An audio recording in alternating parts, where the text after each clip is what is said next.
today we have a special guest. He's Miles Donahue, and we are gonna have an interview, and we're gonna talk a little bit about fine tuning. So, Miles, do you want to introduce yourself and your channel? hmm Hi, I'm Miles. I have a YouTube channel that does very similar thing to Juan's YouTube channel. I interview experts in various fields, a lot of philosophy, but I'm branching into other disciplines like cosmology or New Testament studies, which are also interesting to me. So long form conversations, and eventually I want to be the Joe Rogan of this little niche thing that we're doing. But besides that, I guess the main thing I am is a PhD student at Oxford studying philosophy. And my main area of research is the fine tuning argument for God. Specifically, I guess more precisely, the fine tuning argument for God, which is a topic in the philosophy of religion, but then also the fine tuning argument for a multiverse, which is discussed much more in journals of philosophy of physics and just journals of cosmology and physics. So they take cosmic fine tuning, and then the two arguments go in wildly different directions. But the logic is pretty unified. So it's a very interesting conversation whether God or a multiverse exists. Pretty big picture stuff. Yeah, that's pretty cool. Yeah, we're gonna be going deep into that later on, or the fine tuning argument. So, I've noticed. I think your channel is super interesting. I really love your interviews. Uh, I like it that you do enough, like a little pushback to like he has to the person has to defend his position, and you say like, but it's not a lot that is like a debate. It's like, you know, like you say, okay, that the most common objection or what people will say to this will be this and that, and then it's very interesting. So you had many famous people like Miley Kona, Richard Carrier, Graham Opie, very well-known people in this area. So tell us, from the theist side, who has been some of the most notable people, the most interesting people you have interviewed? Well, so I was thinking about that, and I think what I would say is they're all interesting, and I've enjoyed almost every interview anyway, highly. What I would say though, I guess, is one particularly exciting interview for me, one that was very fulfilling, was my interview with William Lane Craig. And not necessarily because I thought the actual conversation was fascinating. It was on a pretty niche topic about like the coherence of a Christian doctrine of salvation. It was very, very specific, and that was interesting. But stepping back, what was so fulfilling for me is that William Lane Craig has been like my number one mentor in a sense throughout my life, the number one intellectual influence on my thinking and my philosophy. Now I've parted ways from him in several significant aspects of my thought, but to meet him was really, really cool. At that point, I had spent about 6 months working on my YouTube channel, building the platform, and didn't expect anything when I emailed through the Reasonable Faith website saying, "Hey, I'd like to have Craig on the channel." But then he agreed. The actual recording was hampered by technical difficulties because I still have no idea what I'm doing on the technical side of things. But it was just really cool to, even if only virtually, meet Craig, talk to him, and yeah, get to see this person that has meant a great deal to me. So that would be the highlight so far on the theistic side for sure. That's great. So what about the non-believer side? Who would you say? Yeah, similar energy. Yeah, similar energy. The one that was probably the coolest for me, in a sense, was meeting Graham Oppie and talking to him. He was, I think, the sixth person I interviewed, so relatively new. I was still relatively new, and and he just agreed out of the kindness of his heart to come on this very small YouTube channel, and we had a great conversation. I thought it was a really fun, engaging, and nuanced exploration of his philosophical thought and pushback on my part. I mean, every part of it I really enjoyed, and then it was so cool meeting him because I've known about him for years in studying philosophy of religion. He's kind of a titan in the field, especially on the atheistic side. And then as part of my master's degree, I had like one unit, like a 2-week period where I read his book, Arguing About Gods. It was his kind of his masterpiece of a exploration of philosophy of religion and arguments for God's existence. And it was very well written. And so I read it in that 2 week period, wrote a review, and then that was the unit for philosophy of religion for those 2 weeks that I did in the program. So then to meet him was very fulfilling as well, and I thought, and I've since had him on again, and he's agreed to come on for a debate in the future. I'm organizing the details of that. He's just a really cool dude and a great person. So that was fun to meet him. Yeah, that's great. I love Graham Hoppe. I think many people say he's the strongest atheist philosopher alive, right?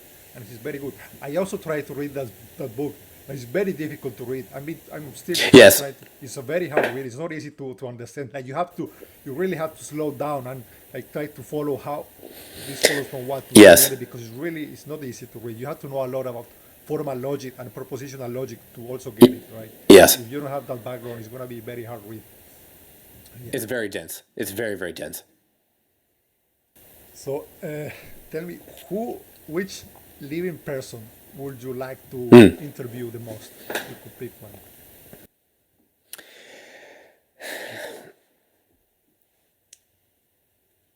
You know, the people on my mind anyway that I've thought, oh, that would be so cool. So there's two.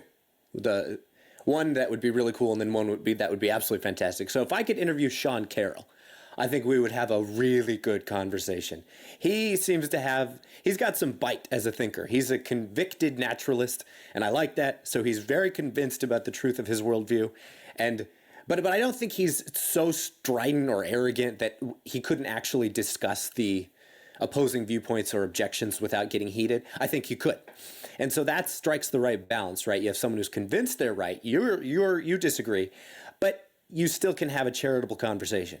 You know, if you talk to someone who really doesn't have a firm view, you can still have a productive dialogue, but it's not as fun as debating somebody who's really convinced that they're right. And I think he strikes the right balance, and I'd love to talk with him. He's very busy, though, obviously. He's a famous theoretical physicist. And I said on my channel that I got him to agree, because originally he just said no. He said, I'm too busy. I'm sorry, I can't have a discussion. Can't be on the YouTube channel. I said, that's fine. But eventually I somewhat cheekily got him to agree to come on the channel once I have 1 million subscribers, which I think in his mind is like, okay, so that's equivalent to I will never be on this channel, and that's fine. But the joke will be on him, because I will get there and then I will talk with him. So that would be the first. But the main one that I would be beyond thrilled to, the main person I'd be beyond thrilled to speak to would be Alex O'Connor. That would be just the coolest thing, because Alex was a large part of the inspiration for my own YouTube endeavors. I found his channel before I came to Oxford for the master's degree, and you know, hearing about him and how he went to Oxford for his undergrad in philosophy and theology formed part of the reason I then looked into Oxford anyway and got my master's degree in philosophical theology, which is the same thing. And I'm just certain anyway, just like with Sean Carroll, I'm certain that him and I would have an excellent conversation. I think that we've both got the right kind of attitude towards these things. We're both pretty, as far as I can tell anyway, from watching his content, we're both pretty open-minded, but also quite rigorous in the way we think about things. And we'd have enough difference of opinion between us that it would be an interesting conversation. So, if you're watching, Alex, just let's do it. Let's have a conversation. I met him briefly a few weeks ago at a meeting of the Socratic Society here in Oxford. It's a club that he started, or at least he brought back when he was here during his undergrad. And I talked about fine tuning, and he was in the crowd or whatever, and so he at least saw me. He saw me. So that would be great. So Alex, if you're listening, let's do it. Let's have a dialogue. Great. Yeah, I love him too. He makes very cool interviews. He's also always like very nice. You know, his talk with Yes. he has an interview with William Lane Craig on the first cause argument. Yep. It's a very interesting interview. It's a great interview. Yeah. Absolutely. Yeah. Also with Dale Allison. Dale Allison is also a great. Yeah. I would love to have Dale Allison in the channel. He's such a great story Yes. about the resurrection. It's really cool. Absolutely. Yeah, no, that's a good idea. I've wanted to reach out to Dr. Allison. There have been a few people as I've begun to look into New Testament studies, I've started to email around and see who can get to come on, because I want to explore that more. Yeah, that's great. Okay. Oh, and this is a cool question. if you could interview a dead person, right? Someone historical, Mm. like who will you interview?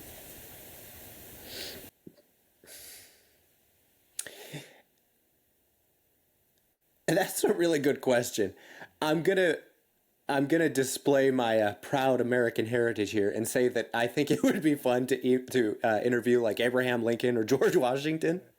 I mean, I understand that if you're from the rest of the world, these aren't like giant figures in your mind. But as a tried and true American, you grew up hearing all about them in school, and I think that would be fascinating to peel behind the curtain and the legends, the mythology, and actually talk to them and see what they were like.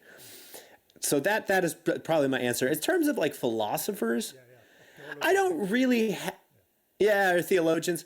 I don't really have a strong preference for anybody. Maybe some of the early church fathers, that generation of Christian leadership subsequent to the apostles, because for me anyway, it's a very murky time period, and they're in such close contact with early Christianity. I could ask them all sorts of things about the the pedigree or lineage of New Testament teaching to understand like what really was earliest Christianity and who believed what.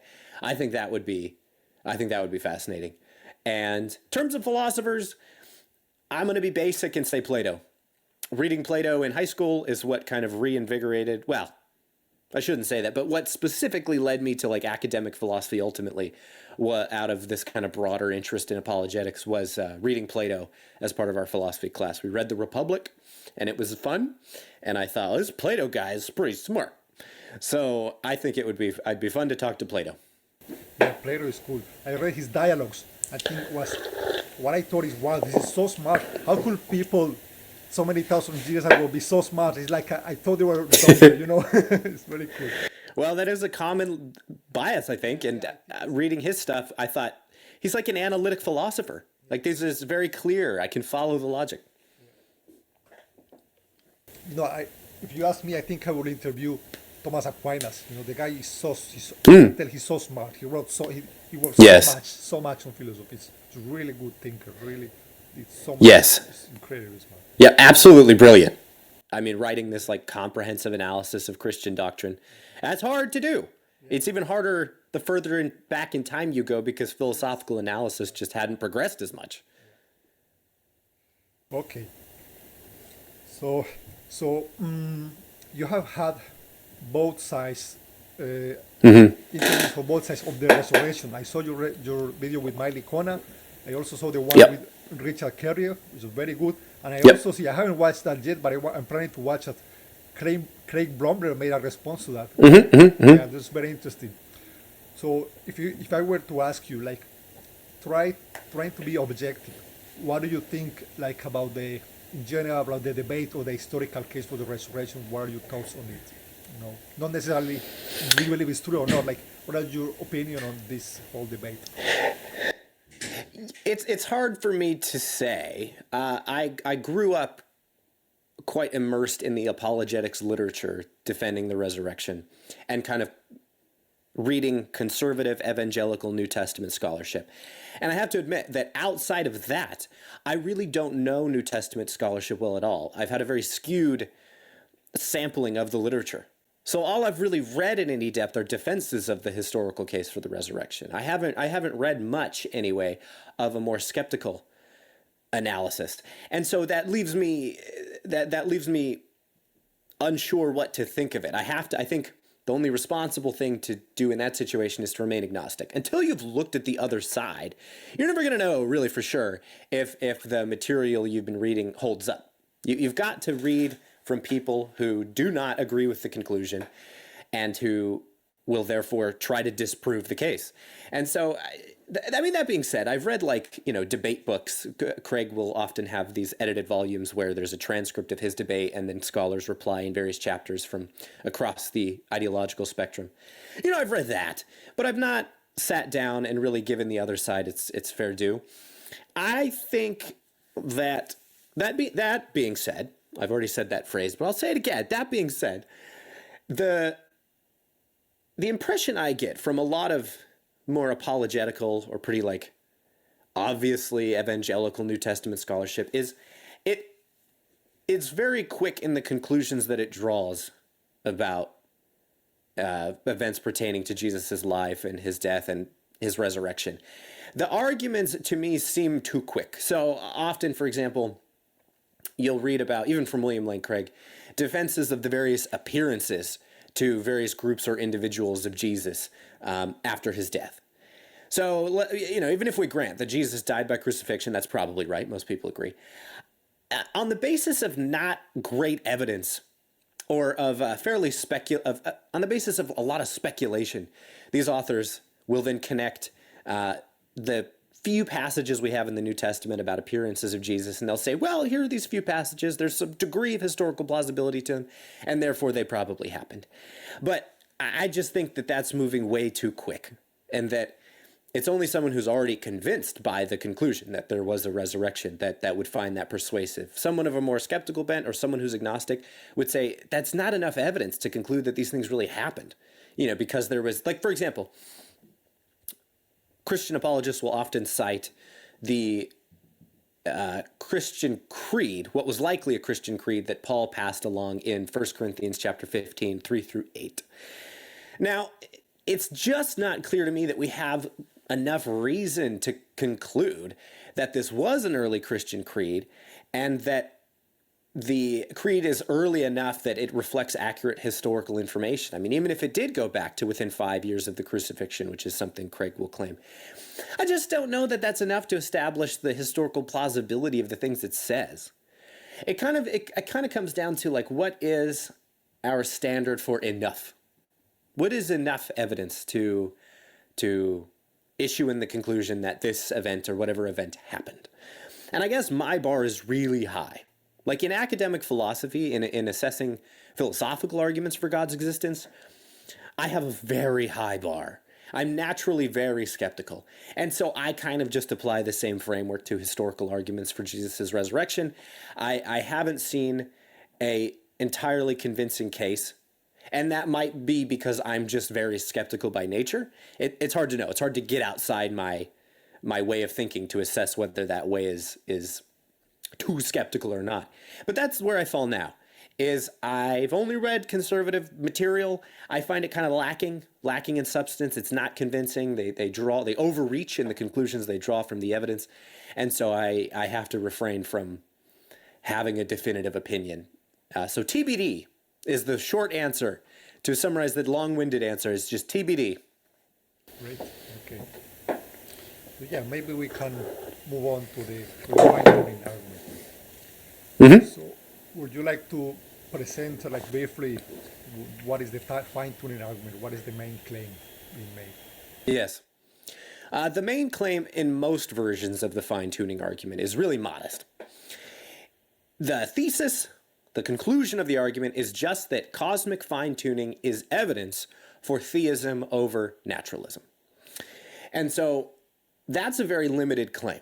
It's just saying that here is our one specific hypothesis, theism, and here's our very other specific explanation, naturalism. Or often it's even more specific, single universe naturalism, the view that there's only one universe and naturalism is true. The physical world is all there is, or something along those lines. There's no being like God or anything like him.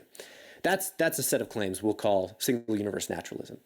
And the fine-tuning advocate will argue that cosmic fine-tuning is evidence for theism over this very specific hypothesis. But by itself, that's compatible with saying that other evidence ultimately outweighs it, so that we still should be naturalists, or that there is some third, fourth, or fifth alternative to these two that might do even better than the two considered. So it's a very modest claim. All right, so what is cosmic fine-tuning?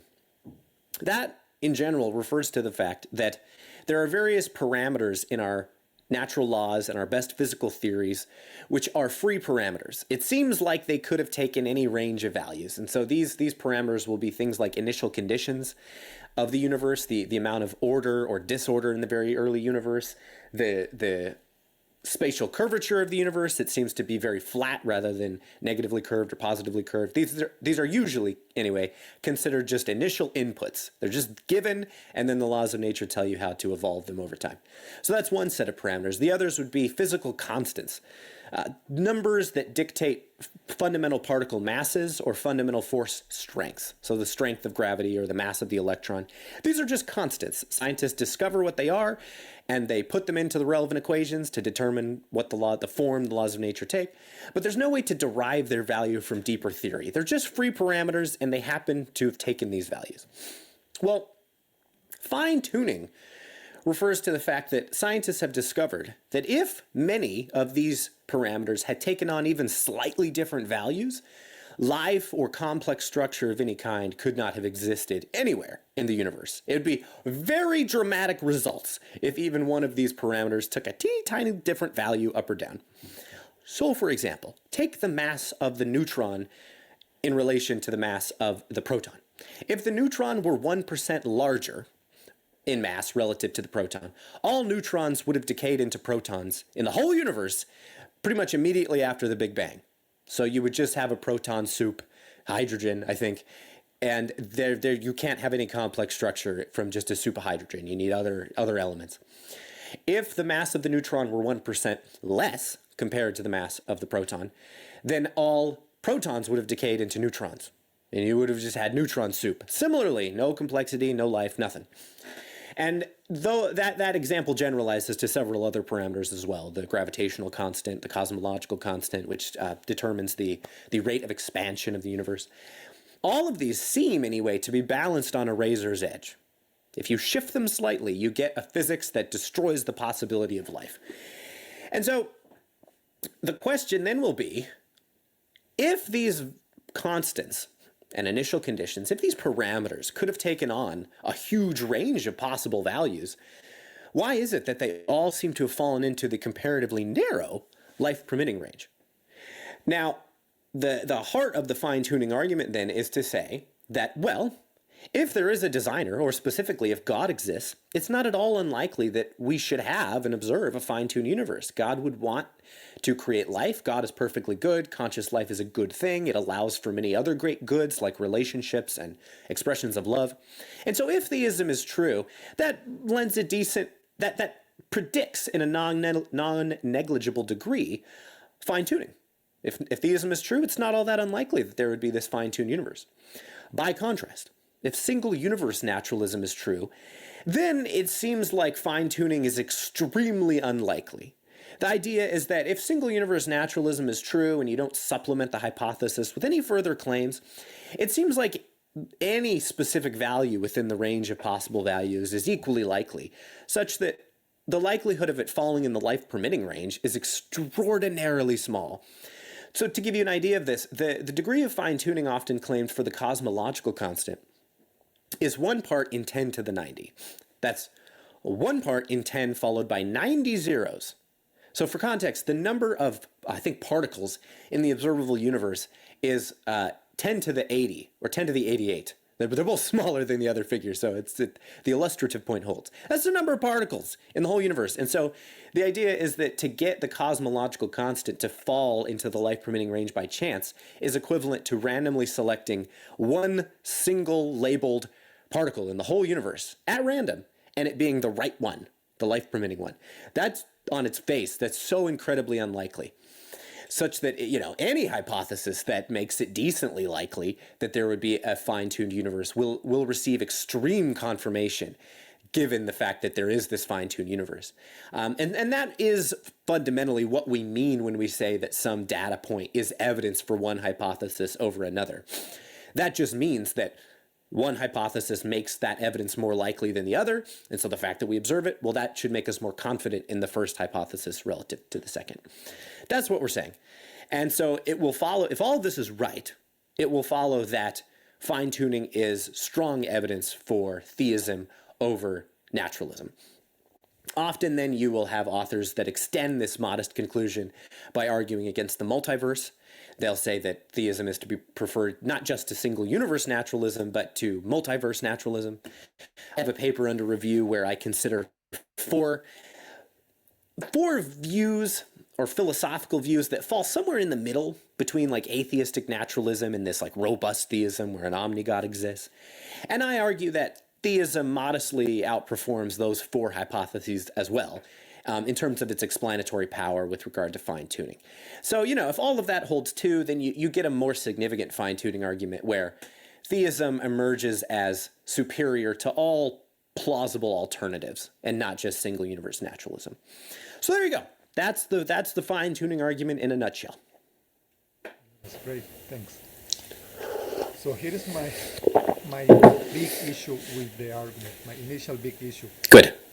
It's like when you say, okay, we have a ton of these constants.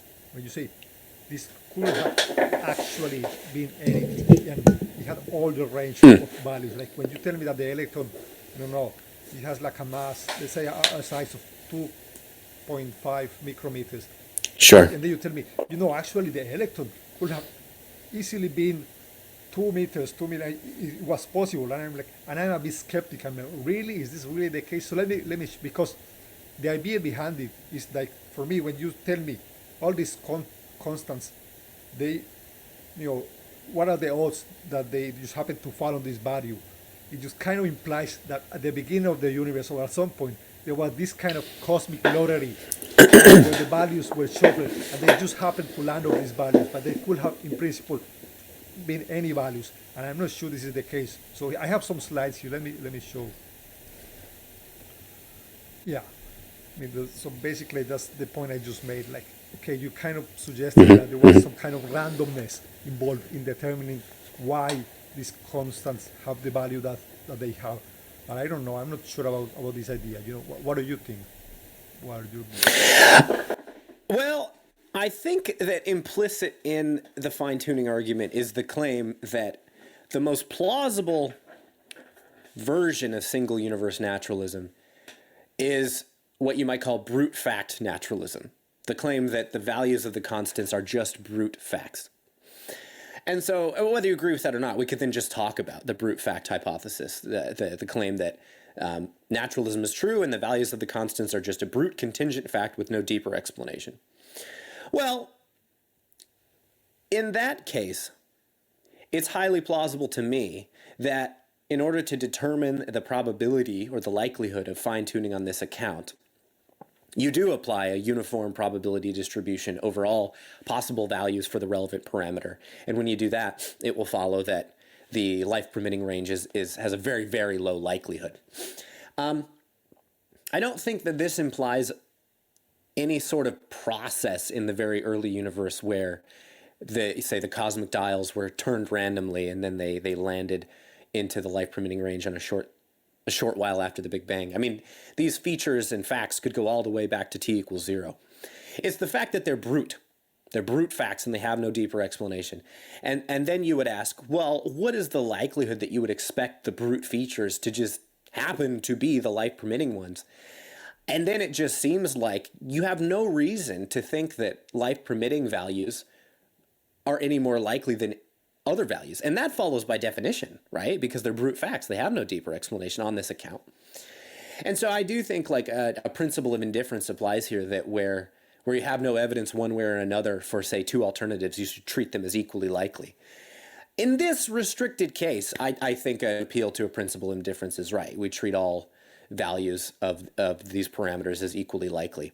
That, to me, is highly plausible under the brute fact hypothesis. But you might say, well, no, but let's expand out. We're talking here about naturalism, not just this very specific form. And you might say, if the natural world is all there is, it's actually highly plausible, not that these features are brute facts, but that they're physically necessary.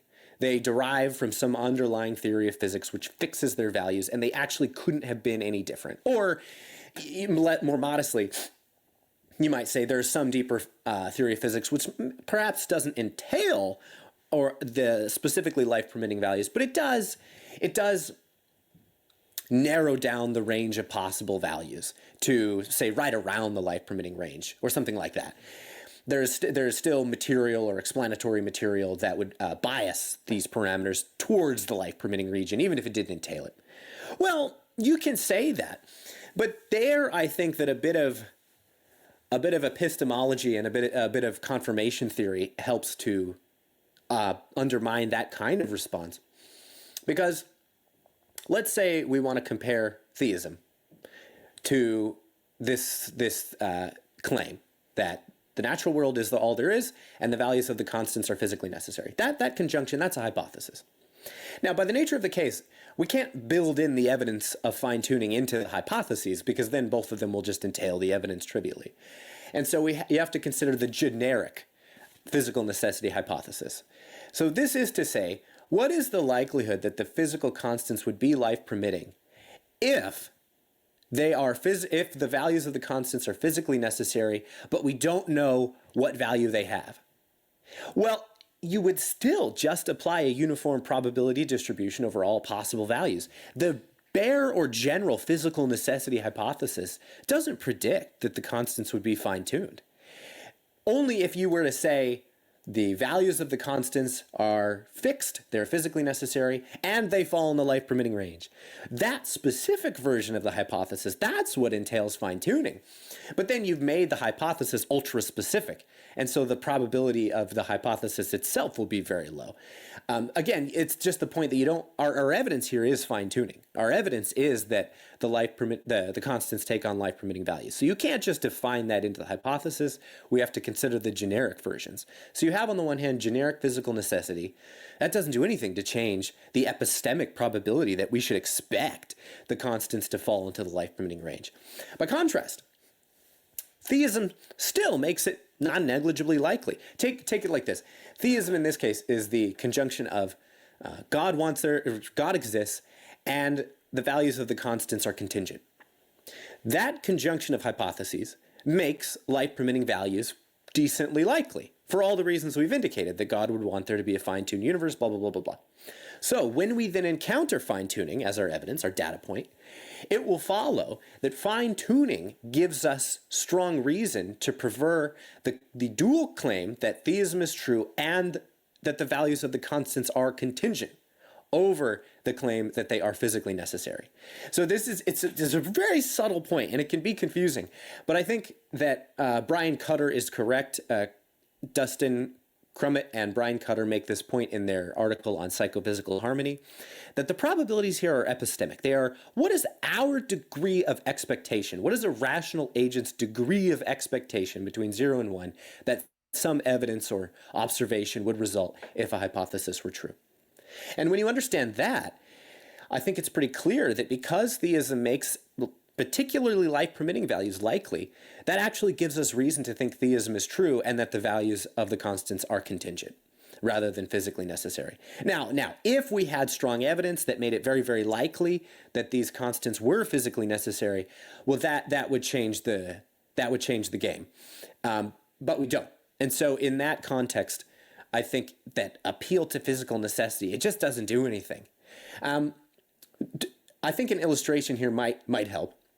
And this one is from Matthew Adelstein, which I like. It's to suppose that someone is playing a poker game in a casino, and they have 10 royal flushes in a row. Well, that looks like they were cheating, because that outcome is just extremely unlikely. But then suppose they say, well, we don't know what the fundamental theories of physics are, and so, for all you know, this hand was actually determined and made physically necessary by me having these 10 hands right now was made physically necessary by the underlying theories of physics. Well, none of us would think that that is a good explanation. And why? Well, because the generic hypothesis that fundamental physics that would make everything that results physically necessary, that doesn't lead you to expect at all that this man with his 10 royal flushes would result. And so that general hypothesis still makes it extremely unlikely that he would have 10 royal flushes. Whereas the hypothesis that he was cheating or something like that makes it decently likely that he'd have those hands, and therefore those hands confirm cheating, and his hands were not physically necessary. His poker hands were not physically necessitated over the general physical necessitating hypothesis. So that was all quite a mouthful. I think it's right. I think that's the right analysis, but I need to think about it more. But that's where that is where my thoughts are at present. What do you think, Juan? Yeah. Okay, so a couple of things about your analogy. Okay, we already know that when you shuffle a card, then the order of cards that you do, we already know that this is not necessary. It is clear that it's not necessary. It's already being necessary is already out of the picture. So you cannot say it's more like if we had a machine shuffling the cards and we see these specific arrangements, then we will think, okay, it is someone, the machine. There is something about the machine that makes this necessary, for example. But we already know that a person doing it, that this arrangement is not necessary. That's already in what the shuffling entails.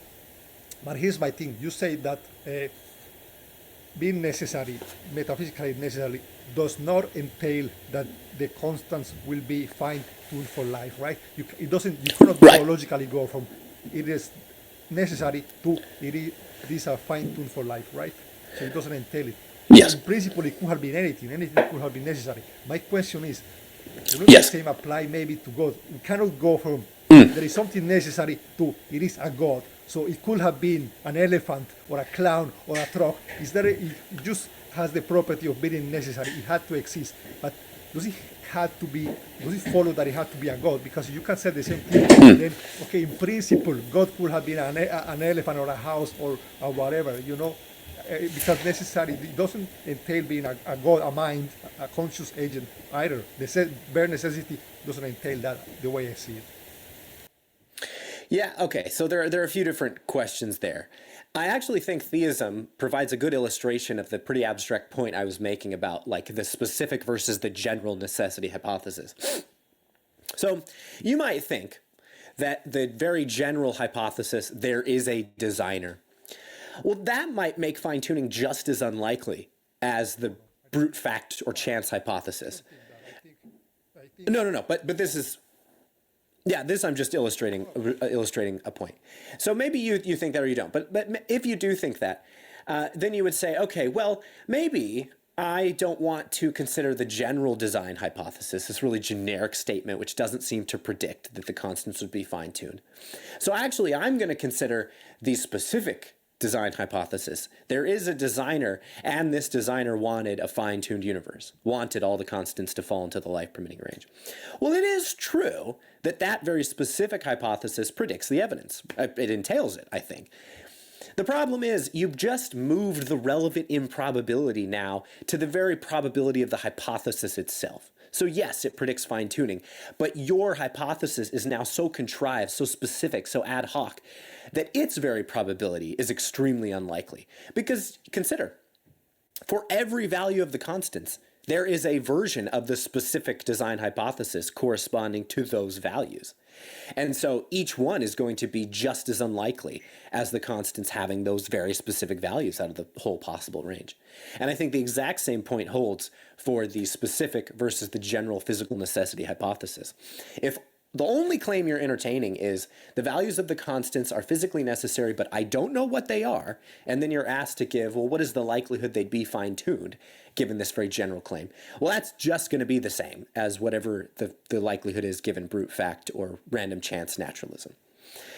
And so then you might say, well, no, but then I have the specific physical necessity hypothesis in mind, that the constants are physically necessary and they take on life-permitting values. Well, again, for the same reasons that the move to the specific design hypothesis doesn't work, this move will not work either. Because now you have a hypothesis which predicts the evidence, but its very probability of being true is so extremely unlikely. Okay, so I think that just helps provide an illustration of the point I was making. Now, what you were saying is, how can we move from necessity to God? And there, I think the point is just that we're just considering 2 or 3 or 4 hypotheses, one of which is robust theism, the view that an omni-God exists. And so the minimal claim is just that fine-tuning gives us evidence for robust theism over these stated or relevant alternatives. I think that's quite compatible with saying it also gives us equally strong evidence for a quasi-theistic being, maybe a being limited in power or knowledge or goodness to some degree, or some personal agent of some other kind. That's compatible with the modest conclusion. So I guess I would just want to follow up with, okay, so what is your question now in this context? Like, are you saying that these other alternatives might be more plausible than robust theism, or just that you can't go from fine-tuning to a perfect being? What's the objection? No, the objection is whether the hypothesis of God wouldn't have the same problem of being ultra specific in the same way that majority think was specific. Because if you think Okay. a priori God could have been an elephant or a truck or a tool, just a necessary Y- elephant, then God is only one of those many possible things that could have been, which will make God yes. ultra specific as well, compared to all Yes. the possible things that could exist. Yes. So you will. Okay. So I think your general point is actually correct. I think you can limit the possibility space more than you've indicated. Still, I don't think physical entities can work. I think those will be much less likely than a non-physical designer on account of the fact that we're talking about the fine-tuning of the universe itself. And so it's going to be very hard to make coherent this idea that like some sort of physical agent fine-tuned our universe. But even so, there are like the simulation hypothesis. If you can redefine what we mean by the universe to encompass the possibility that our universe is a simulation, then the simulation hypothesis isn't ruled out. Maybe the reason our universe is fine-tuned for life is that there's a simulator one universe up who designed the simulation to be this way. But put that point to the side. Even if we're restricting to like theistic or quasi-theistic alternatives, still you might think that for every degree of power or knowledge or goodness, there is a version of the theistic hypothesis associated with those magnitudes, that amount of power, that amount of knowledge. There's a possible God that can do everything except levitate Granny Smith apples. There's a possible God that knows everything except the quadratic formula, and so on and so forth. And so if you iterate the possibility space of gods in this kind of way, you get like an infinite number of possible gods. And the omni-God is only one member of this huge class of possible gods. And therefore you might say, well, the prior probability of, the robust theistic God specifically compared to this huge conjunction of quasi-theistic or non-robust gods, is extremely small, in the same way that the specific hypothesis that our laws of nature are that they physically necessitate the constants, that's extremely small. In exactly the same way, you might think that you can run a parallel argument against robust theism. Now, I think that's a serious concern. It is one that various philosophers, theistic philosophers, have replied to, and the general form of their response is that robust theism, or the omni-God, is simpler than all of these quasi-theistic alternatives, and therefore it's a priori more likely than these alternatives. I'm not sure how I feel about that argument. It really depends on the day. I go back and forth. I'm preparing to submit a co-authored paper with Troy Dana of the Friction Philosophy YouTube channel, where we go into we extensively articulate his anti-design argument and consider a range of possible objections. And part of that paper then considers these kind of arguments that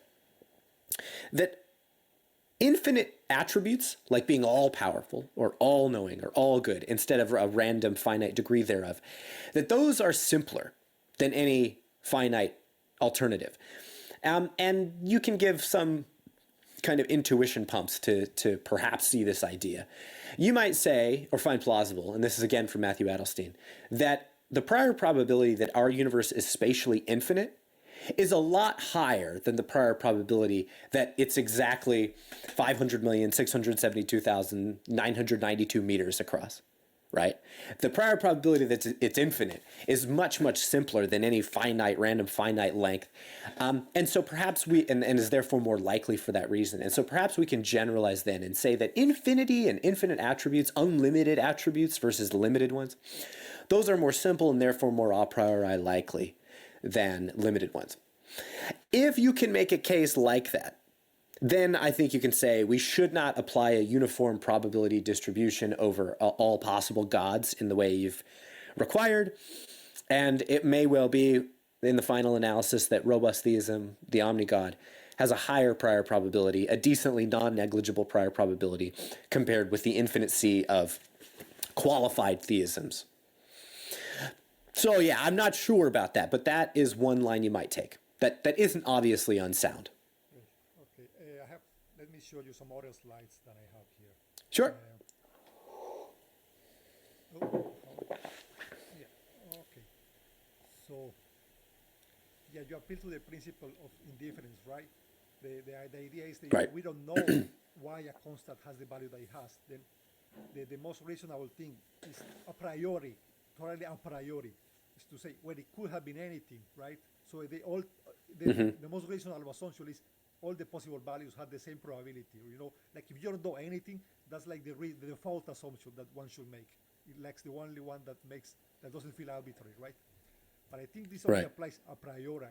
If you say you know that a thing already has a certain value, I think it is fair to say, no, look what I, for me, this is my objection, because what you're saying is equivalent to saying something. If we if we see a thing that has a property P, and this has a magnitude M, if is the value of this property of this magnitude is M1, if we don't know that if a Y it has this value, then this is the most reasonable thing. One, it was possible for this magnitude to have any value from 0 to basically infinity. We have to assume that. And two, all the values for M within the entire possible range were equally likely to become instantiated in that thing. Okay, once, and this is valid after we see a thing with a property of a magnitude m1.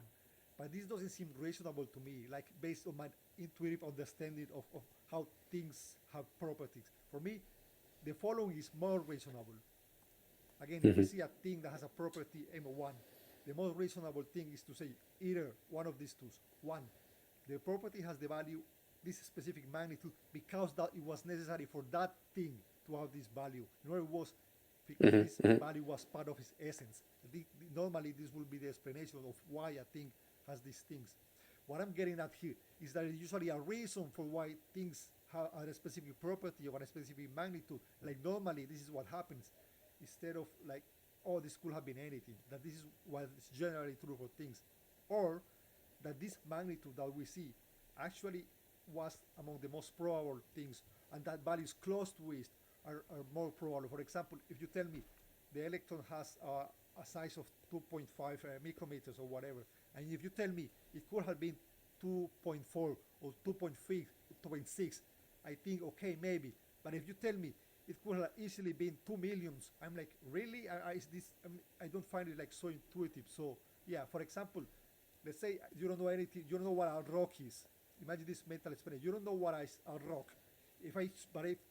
But you have a general intuition about how nature works. Now, let's say I showed you one rock, and I asked you to guess, here, this is a rock, and I asked you to guess. I have other rocks. How big do you think they are? Now, I think here, the correct answer, the correct guess is to say, more or less like this one, based on an intuitive understanding of how things are. I think it would be weird to say, okay, a priori, I don't know what rocks are, so I don't know what is a rock, so I'm going to say it could have any value from this to how Manhattan. So I'm going to say Manhattan, I have a rock, is as big as Manhattan because it could have been, because I don't know what rocks are. I think once I see a rock, then yeah, the natural guess is to say rocks have to be similar to this because the process that makes rocks will make them. What I'm getting at is there usually are reasons why things have a property they have, even if we don't know them. Do you have any comments here at this point? I will say at the outset that the principle of indifference and how we derive the crucial likelihoods and probabilities in the fine-tuning argument, that is an area of weakness in fine-tuning advocates' claims in the normal presentation of this argument. And I think more rigorous work needs to be done exploring what justifies the principle of indifference. Even in restricted cases, you can't apply it unrestrictedly because it results in paradoxes depending on how you decide to define or partition the possibility space in what counts as one alternative to what. And so I recognize that. And I don't have any firm views on this. And so for that reason, I think you're pinpointing something important here. And I don't have a powerful response to it because these are some of the concerns I have as well. This is a future research area of mine, is to look into the principle of indifference, epistemic probabilities, how they're derived, how we use them. But, I mean, I have some thoughts about this. So could you pull up those slides again? Yeah. So we can take a look. Which one? Oh, that's the next one. Which one? The Right. first one? So I guess we'll start with your claim that once you know the value of some magnitude, you don't apply the principle of indifference. I don't think that's right. I don't see any reason to think that the applicability of the principle of difference depends upon not knowing the outcome or not. I think necessarily when you have evidence in when you already know something, but you're trying to consider whether or not that data point, that observation, that piece of evidence supports one hypothesis over another, you have to mentally extract the evidence from your set, and you have to then ask, what do the relevant alternatives or hypotheses predict about this evidence? Does any of them make that evidence more likely than another? And in doing that, I don't see any reason why inherently you can never apply the principle of indifference. Like, if you can apply it in a case where you don't know the evidence, why should it make a difference where you find out and then suddenly you can't apply it? Because I don't think that the order in which you learn evidence should ever change the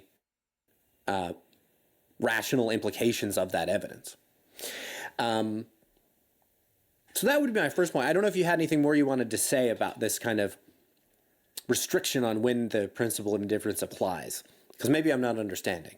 Yeah, no, I think, I think I kind of get the point what you say. I think it's a correct point, like a priori. If we don't have any reason to know, we have zero reasons to know what's the effect of a, like smushy puts, like something that we don't know at all. We don't know, we have zero clue.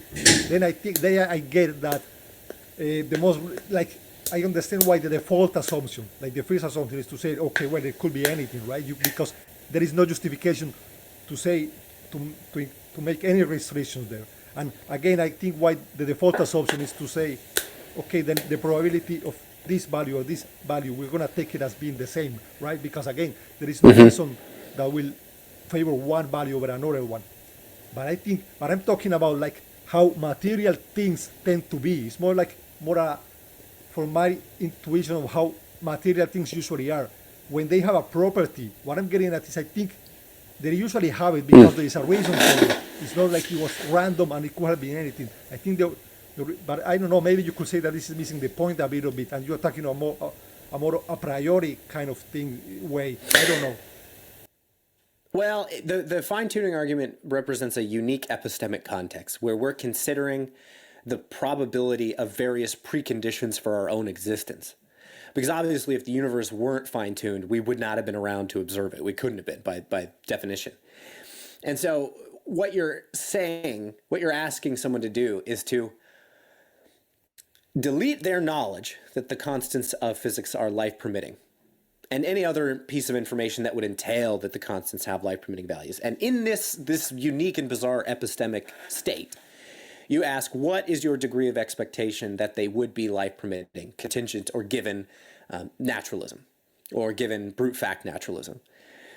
And you can, and the thing is, there is so little background knowledge in this kind of inference, because anything in there that will entail that life exists, well, then that's going to entail that the constants have life-permitting values. And therefore, every hypothesis is just going to entail that the constants have life-permitting values because background knowledge is held constant. So it is close to just like really a priori reasoning. And this, I get what you mean when you talk about properties and magnitudes, but I think that that's very, very abstract. And so I wouldn't want to defend a full-blown principle of indifference in every kind of context that meets that very kind of general outline of what you said, a magnitude, a property. There might be cases where that's not warranted. But I do think we have some intuitive grounds for just thinking that it applies here in the case of the values of the constants. They don't derive their value from any theory of current physics. And then for the reason I mentioned, appealing to just a generic physical necessity or underlying theory of physics, that's not going to lead to any sort of degree of expectation that they would be finely tuned.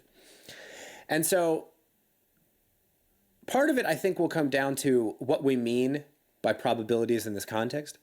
And here I don't have very firm views. We mean them epistemically. We mean either like the degree of expectation of a rational agent, that the probability of A given B is the degree of expectation of observing A given B from a purely rational agent's perspective. Or we might think of these probabilities as degrees of evidential support. So the final probability of some hypothesis H given evidence E, that's going to be the degree of evidential support that E lends to H. And those kind of probabilities, I think they can obtain even if there are underlying physical mechanisms that determine whether or not some object has a particular property or not. I think in the case of like the sizes of rocks, like to make this parallel to fine tuning, you would have to have like no knowledge at all about any other rock whatsoever. You couldn't have any sort of experience of other rock because by the nature of the case, we don't have any other experience of other values for the constants. And in a case like that, it's less clear to me that applying a uniform probability distribution to all possible sizes is unreasonable.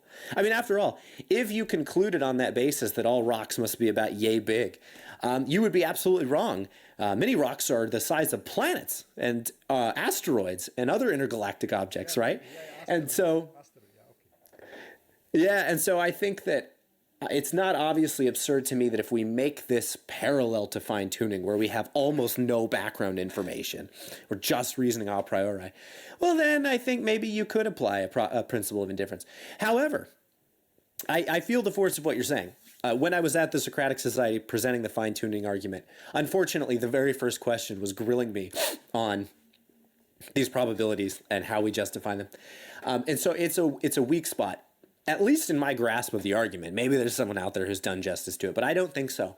And so I guess what I can say is be on the lookout for new literature on the fine-tuning argument, because I will get to this eventually. I want to settle my mind about these concerns, but I think you put your finger on something important, and I don't have a final or good adequate response to it yet. So I'll give you that. Yeah, maybe the next slide will illustrate things a bit. This is just like an illustration. What I mean is like there could be a reason for why things have the property they have. For example, the mass of the electron. Just that we don't know it. It's a very simple illustration. Let's say we have a surface where water condenses, and then when this water is heavy enough, a droplet falls. So the droplet of water has a certain size. Why isn't it bigger? Because if water was heavier, it would have fallen before, right? And why isn't it less? Because it wouldn't have been heavy enough to fall, right? So the point is just that the droplet of water has a size because of a reason. Now imagine a possible observer that cannot see this surface where the water is condensed and doesn't know why a droplet has the size it has. It will look at a droplet, it will think, oh, the size could have been anything, but it actually it's not true. It's not true that it could have been anything. There was a reason for why it had the value it has. Yes. So my point is simply, this could be the case for the mass of the electron, for the strong force, whatever, maybe. So for example, electrons, we know that electrons condense from the plasma after the Big Bang, right?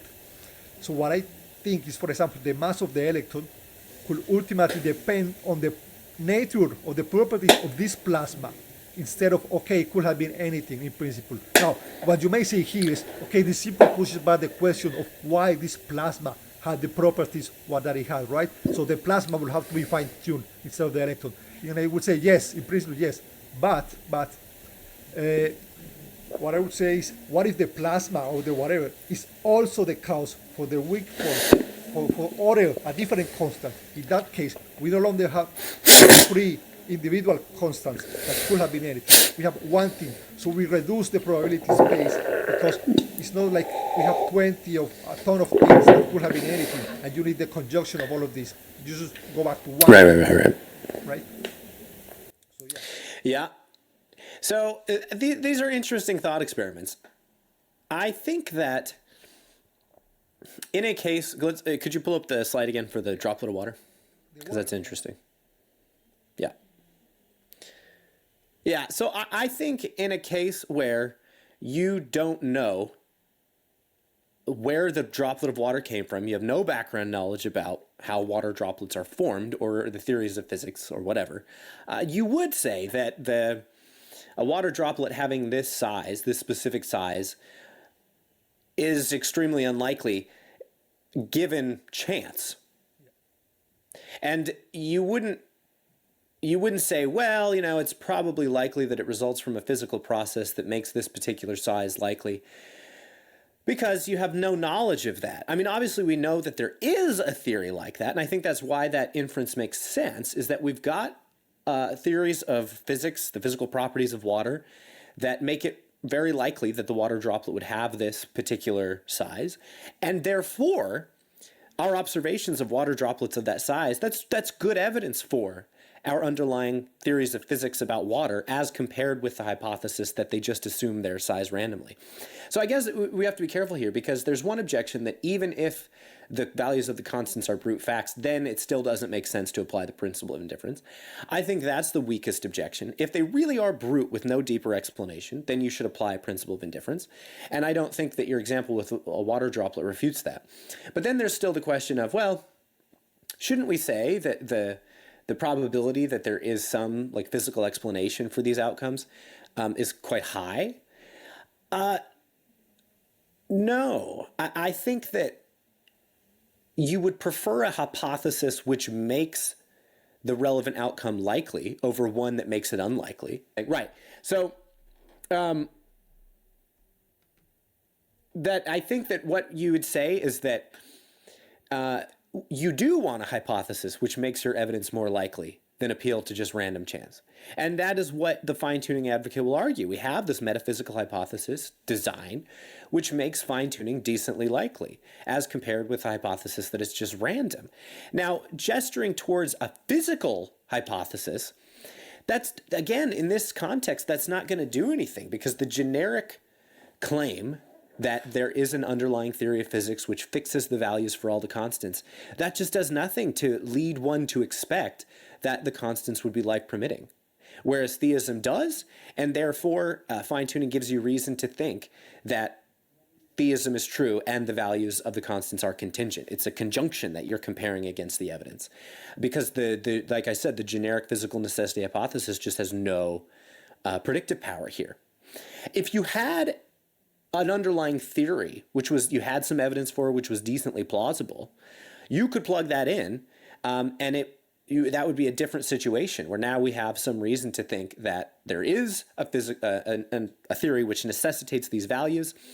But it actually would undercut the fine-tuning argument in a different way. Then it would show that God couldn't have changed the values of the constants without changing the form of the laws of nature themselves. And so I think that when you pay due consideration to the epistemic situation that we're in, it's just not akin to a water droplet falling, where we know the physics in question. We know the physics that by which the water droplet assumes the size that it does. So that's where my thoughts would be now. But I still think I actually get what you're saying. Like, wouldn't it be reasonable if we experience something totally new, that whatever the ultimate explanation is for it, it would make it likely, that outcome likely, rather than it being enormously unlikely? Yeah, I'll have to think about that more. So I have something else. Yeah, what I'm getting at, okay, yeah, you say just because a theory explains why these laws are what they are, it doesn't mean that it tells us that it should have been life-permitting, right? Because it could have fixed it in a way that it's not life-permitting. But what I was getting at is that it will affect the math, because instead of 20 different variables that could have been edited, you have a wide range for 20 different things. You will have just one thing that maybe could have been edited, right? But it's just one thing. So here you make a conjunction of probabilities, and you get a number that is absurd, like 10 to the minus of impossible, right? But in the other scenario, right? One would have to look at the math here. Do you know? Here's my next. Do you know a guy called Victor Stenger? Have you seen his work? He has a lot of work. I think he's the best. He has done the best work responding to the fine-tuning argument. What he does, and it's something that you and I cannot do, it's very difficult, is to actually look at the math behind it. Because, a lot of these people talking about it, they are like philosophers, and, it's very impossible for us to assess the actual math. But if we can look at the actual math, he's trying to show that all of these things that are allegedly independently, that they could actually either depend on each other or depend on the same thing, so that it will reduce the probability space. So this is what I wanted to say. There could be some errors in the math, right? The math usually, this math is super complex. It involves some simplifications, some assumptions, right? And I don't know, I'm not sure that the proponents of the fine-tuning argument are not like cherry picking their assumptions to make a strong case. I'm not convinced that this is the case. There is a one good example for this. They usually say is like there is a very very narrow range of values that allows a universe with stars, right? With stars that takes a long time. But Victor Stenger made a software where one can simulate universe with different values, and he found something completely different. He says no, there is actually a wider range of values that allows for stars. So it directly contradicts in what they say. So that's what I'm not sure if the math is done right. There will be another way that I think a range angle of attack, for example, but it's very difficult for people like us to understand this math behind it. Yeah, I mean, I think the fact of fine tuning is pretty widely regarded in the physics community as established. You know, there are exceptions to that. I think Sean Carroll is a lot more skeptical of these claims than others are. But on the whole, I think taking fine tuning as given is a perfectly fair thing to do in this context, because most of the relevant experts agree that fine tuning is real. Now, whether, you know, they might say a more fundamental theory of physics will explain it, or we can explain it by appeal to a multiverse. But Victor Stenger's broad claims that there just is no fine-tuning, that's I think in the minority, a radical minority position. I haven't read his work specifically. It's on the agenda for my future study of the scientific basis of fine-tuning. I've been largely concentrated on the philosophical conversation about fine-tuning, like if we take it as given, what follows. But I do know that physicists seem to largely regard Luke Barnes' 2012 article examining fine-tuning and replying to Stenger as kind of like the final word on Stenger's case. That the physicist Luke Barnes established pretty clearly that Stenger was misrepresenting the physics, not intentionally, but that his case against fine-tuning was not good. For me, right now, that's enough. As I said, I think a more detailed reply is completely fair and in order. We actually have to establish that this is what the science says. But in lieu of that more detailed study, it does seem that Barnes indicates where Stenger goes wrong. And I know Robin Collins has replied specifically to I think it's the Monkey God program. And you can read his 2009 article to see the details. I think one shortcoming is that the program focuses specifically on instances of fine-tuning involving like stellar masses. So like if you change this or that constant, stars burn out too quickly before life can evolve. But there are other examples of fine-tuning that aren't predicated upon stellar formation. So, you know, the fine-tuning of the cosmological constant, that concerns the expansion rate of the universe. You know, if it's slightly larger, then everything collapses back in on itself. If it's slightly less, then everything recedes far too fast for galaxies to even form. And so that's just not touched, I think, by Stenger's claims in the Monkey God program. So even if you grant them, yeah. Quick question on that. What happens if the universe collapses back into itself? Like, are you sure that it doesn't have any opportunity to like reshuffle the constant and explode back in? Because something remains if the universe collapses back. It's not like it collapses into non-existence, right? So that's one of the things. For example, what if the wrong values of constants result into a situation that ends up resetting the universe? For example, that's one possibility that would explain. Yeah. Yeah, I mean, these would be the versions of the multiverse hypothesis, which I think is a serious contender. Yeah. I think this is a serious contender. A kind of cyclic universe will work similar to a multiverse. Yeah, that's right. Yeah, but I don't think that calls into question fine-tuning. I mean, I think that just is to say, actually, the constants can vary, and they do vary, either throughout space or throughout time, from epoch to epoch. And there have been a sufficient number of such epochs, each of them with a randomly selected combination of constants and initial conditions. And there have been enough of them that one striking the life-permitting balance would happen by chance, and here we are. We couldn't have observed anything else. That's a live explanatory option, and I can't refute it. What I would say is it's plausible, and we have to consider it alongside design or theism as an explanation, and that is a worthwhile pursuit to try and compare them. But that, I don't think, is to reject fine-tuning claims. It's to offer an explanation for it, which is fair, but that's different. That's different than Stenger's claims that there just is no fine-tuning. I just wanted to show you, see something cool. That's just a mathematical trick just this is the ideal gas law. I hope you can follow this, right? In this, V is pressure, V is volume, N is the number of moles, R is a constant that has to have a specific value, and T is the temperature. The constant has a value like 0.082, but it depends on the units that you want to express volume on pressure. So for example, I just have an interesting thing. The volume there is in liters, but let's say the liter is arbitrary, right? You get, we just, at some point humanity just pick a volume of this, and they say we're gonna call this a liter, but in principle it could have been anything. So let's say a Canadian liter had been smaller, right?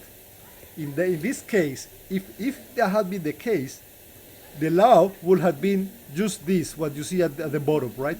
One would look at it and one will not see any constant like arbitrary. It has to have a specific value, right? So that's interesting, I think.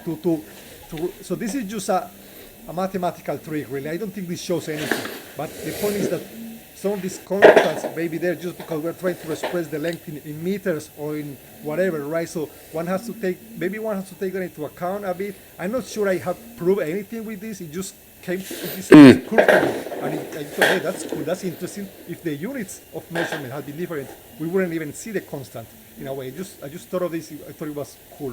What do you think? Yeah, I don't have any profound thoughts. I think it raises some important questions.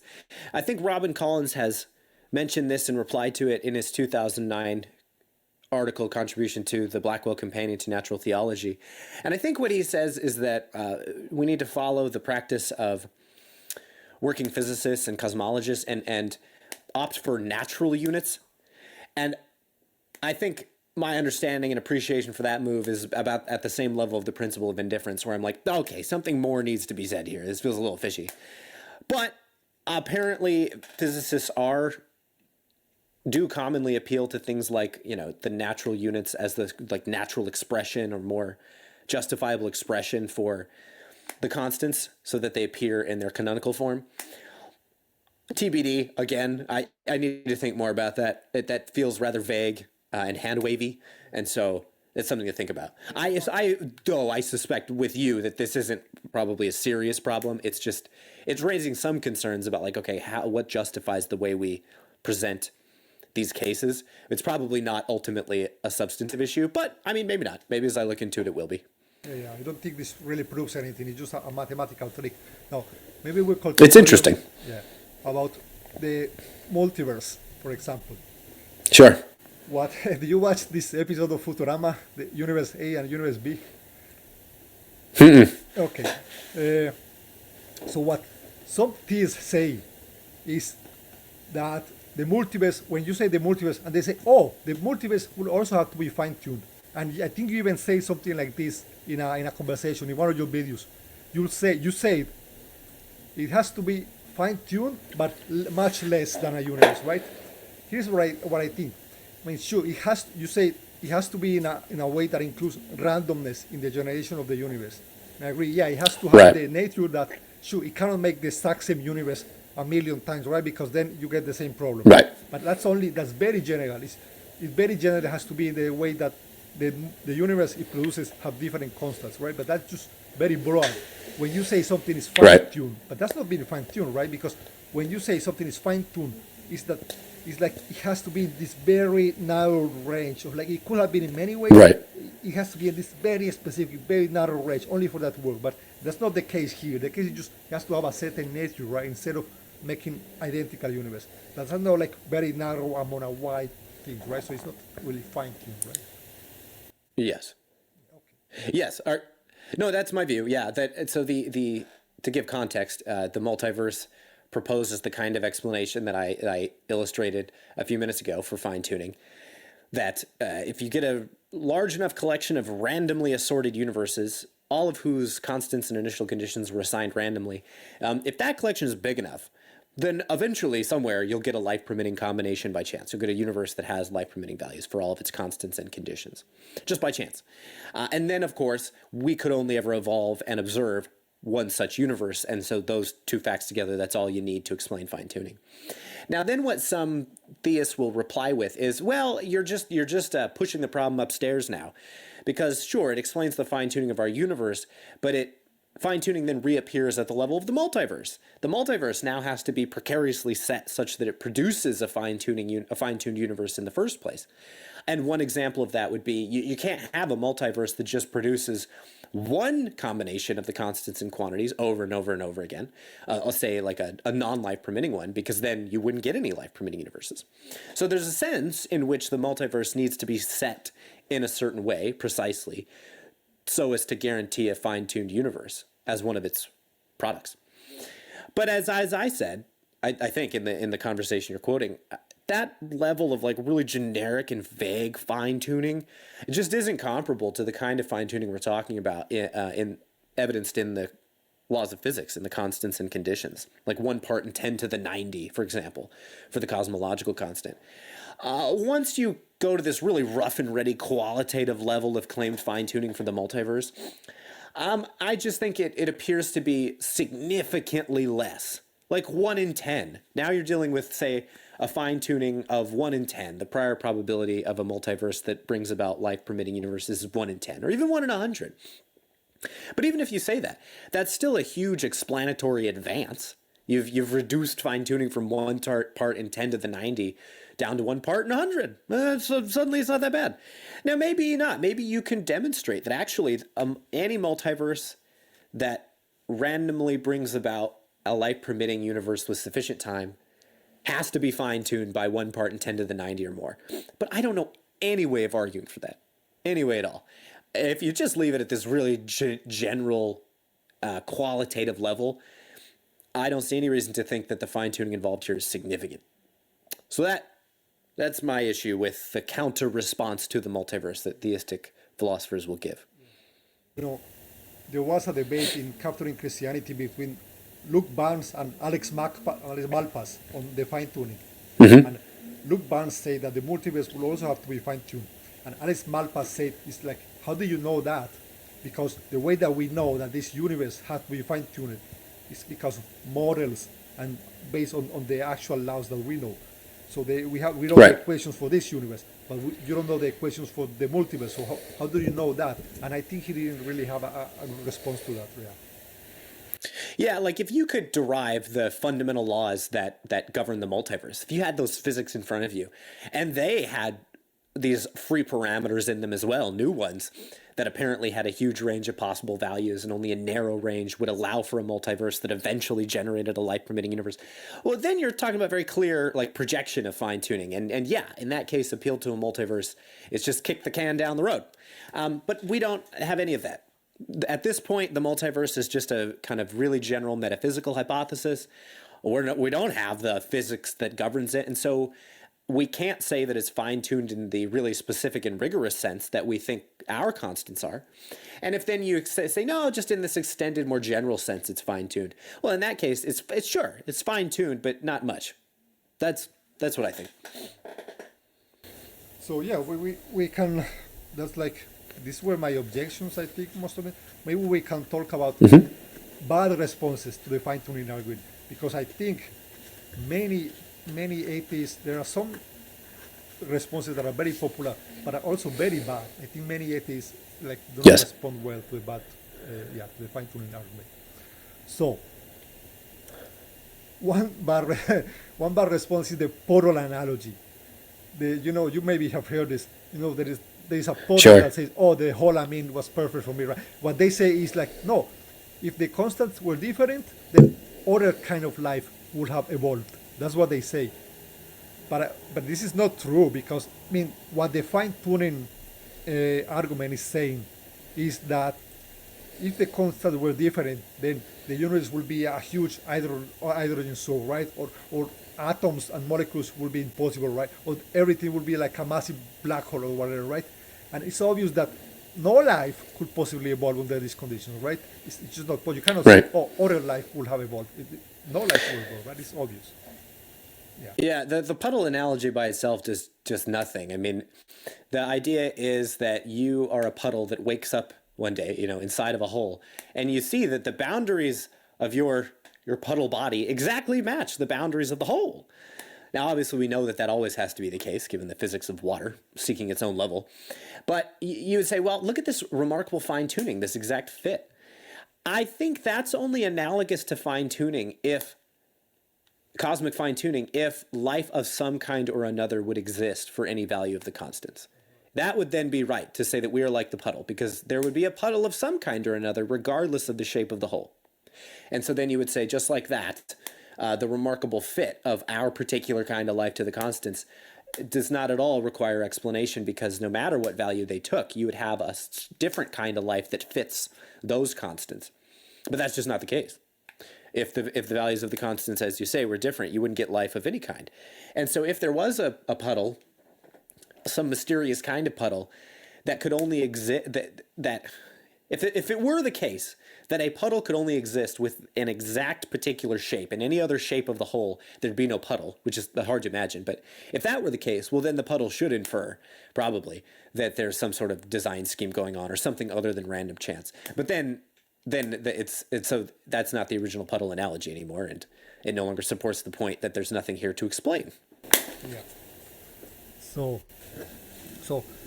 another bad response is to say, like, okay, most of the universe is inhospitable to life. This is very dumb. Yes. Because nobody's saying the creator wanted life everywhere, right? For example, if the sun is a necessary condition for life in Earth to exist, you cannot say, oh, but you cannot live inside the sun, right? So this is very dumb, Yes. Yeah, I think that this doesn't do anything really to outweigh the evidential confirmation of fine-tuning for theism against naturalism. So to kind of steelman the argument, you might say, well, but the exact same considerations you give for thinking that fine-tuning is decently likely given theism, well, those reasons are also seemingly going to imply that the universe should be filled with life. If these things are good, if life is good, it allows for love and relationships and communion, well, then it should be everywhere. God would want to create it everywhere. And so the fact that it's pretty rare, well, that's disconfirmation of theism. I think that we could, for one thing, just grant the point that that theism makes it more likely than naturalism that the universe would be life abundant. But then you'd have to supply some specific likelihoods, some specific numbers here to argue for a specific degree of disconfirmation. Because, if theism makes it decently likely the universe would be filled with life and naturalism makes it decently unlikely, even then, the degree of disconfirmation will be minimal. It won't be anything parallel to the degree of confirmation that you get from fine-tuning. Again, these are some severe numbers that naturalism faces. 1 part in 10 to the 90. If theism comes along and then makes fine-tuning likely to 1 part in 10, well, and when the final probabilities are calculated, theism gets huge confirmation. Similarly, if theism makes it, say 60% likely that the universe would be filled with life, and naturalism only makes it 1% likely, well, that degree of disconfirmation just gets swamped by the degree of confirmation when you work out all the probabilities. And so I think unless the objector here can give a kind of like reverse fine-tuning argument that in fact that theism makes it almost certain that the universe would be filled with life, whereas naturalism makes it extremely unlikely that it would be filled with life, only then would you get something comparable to fine-tuning. But I just don't see any reason to grant those probability ascriptions, and nothing in the fine-tuning argument would lend support to them either. So I realize that was kind of an abstract point about probabilities, but I do think I'm right. Maybe we can look at this last one and then wrap it up. This is very interesting. Oh, sure. You talk about this with Graham Priest. You say, like, Oh, yeah. we cannot calculate these probabilities, because if we think, okay, a property can have a value from 0 to infinity, then what is the probability of having the value of 5? There is no way to calculate it, right? You cannot really, it will be like 0%, but there's no way to calculate it like for real, right? That's what they say. Yeah. That is the probability space just but I would say, like, even if we cannot calculate it, it is still clear that it will be like infinitely small, And you talk about reducing the probability range. I think this will be interesting to you to show it to Graham Priest maybe. I think I can word it in a good way. So the theist could say something like, okay, let's be generous to the atheist and say that this property could have any value. Instead of 0 to infinity, let's say 0 to a million, for example. In that case, then the odds of having this specific value will be 1 in a million. Here's the problem. The atheist cannot object to this assumption because this assumption is something that is strictly generous to the atheist. This is assumption is strictly positive to ethics. So, you know, yeah, Graham Priest. So Graham Priest say objected to this in your conversation. You say like, oh, but the assumption wouldn't be true. And then like, but it doesn't matter. You cannot object to this because this assumption is being strictly generous to the atheist. So how objecting to this is silly, right? So you can say your opinion on this, and then we can wrap it up. Yeah, I mean, I think that the move here is to restrict the comparison range to a certain finite tractable amount. If it's say the comparison range is infinite, well, you get into paradoxes or contradictions if you assign every finite region of that possibility space some non-zero value. Well, then when you add them all up, you're going to get a probability greater than 1, which doesn't make any sense. And so there are issues here if the possibility space is infinite, or the comparison range is infinite. But what I said was, just take any large but finite subset of the comparison range and just say, take that as your comparison range. Just say, given that the constant falls within this subset, or this range, what's the probability that it would then fall in the life-permitting range? And I don't think Graham got the point. He just said, well, but we know that the real comparison range is greater than that. But that doesn't change the point. So, for example, I think John Leslie's fly on the wall example is pretty good. Imagine a wall with a single fly in the middle, and a dart flies out and it hits the fly. That seems to be pretty good grounds for thinking that whoever aimed it did so intentionally rather than randomly. And then you might say, well, what if the wall is infinite in size? Well, then if you apply a uniform probability distribution to all possible locations, then the non-design hypothesis, or chance hypothesis in this case, is just undefined. So you can't make a design inference. I think that's wrong, because you could just say, given that it falls, say, within a 1 mile radius around the spot where the fly is, given that, then the likelihood that it would hit this fly by chance is very, very small. And that's right. But I think part of what clarifying the logic of this response will involve is stating under what conditions you can take certain things as given, certain things as background information, and certain things as not background information. In general, you can take some piece of data, some observation, some data point as just background against which you judge the hypotheses, if that data point has an equal likelihood given all relevant explanations. And so, for example, in a court of law, you might imagine that there's a gun with a fingerprint on it, and the fingerprint matches the defendant's fingerprints, and you say, this is strong evidence for the guilt of the defendant. Okay, it wouldn't be a good objection to say, yeah, well, but the guilt hypothesis doesn't make it likely that the fingerprint would be on that exact location on the gun. You know, it could have been anywhere on the gun. That's right, but we can just take the exact location as background. We can just say, given that there is a fingerprint somewhere on the gun, you know, what's the likelihood that it would be the defendant's if he's guilty or innocent? And the reason you can do that is that none of the hypotheses, guilt or innocence, lead you to think that the fingerprint would be exactly where it was found. And so you can just take it as given. So now, connecting that point back to the comparison range issue. So long as neither hypothesis makes you think that comparison range that we adopt, this large but finite comparison range, is any more likely or unlikely than any other, you can include it as background. And you can just say, we are zeroing in on that now well-defined range of possible values for the constants. So perhaps a bit more detail needs to be added to that, but I think fundamentally speaking, that's right. That's the right move to overcome normalizability concerns. Yeah, that's a great analogy. I love that analogy. It was very good. The one with the fly and the wall. It's infinite size, right? It doesn't mean the wall being infinite doesn't make it more likely to hit the fly. It makes it less likely. So yeah, it's great. Right. I think we can. Yeah, I think we can. Like I said, I think we can wrap it up.